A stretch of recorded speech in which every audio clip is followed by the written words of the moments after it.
In this tutorial, we will learn to bridge XPRT from the Persistence Core 1 chain to the base chain using Squid Router.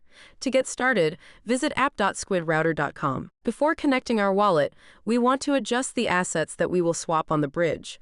In the first box, we need to adjust the original chain to persistence and select XPRT. In the second, we need to adjust the destination chain to base and select XPRT.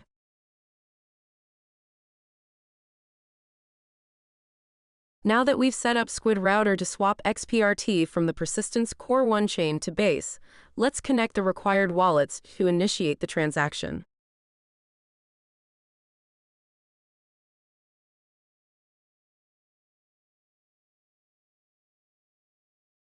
For this tutorial, we will bridge a small 50 XPRT from the Persistence Core 1 chain to base.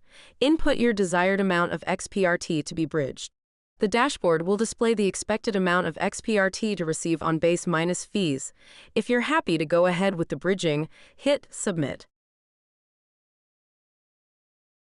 This will bring up the following wallet notification, asking to approve the transaction. Note that there is a small XPRT fee to pay for the gas. If you're happy to go ahead with the bridge, hit Approve. You will see the following dialog, showing that the transaction is processing. After 2 or 3 minutes, the transaction should be complete, and you will see the following. To see XPRT in your Metamask on the base network, you can click Add XPRT to your wallet. That's all there is to it. You have now successfully bridged XPRT from the Persistence Core 1 chain to base.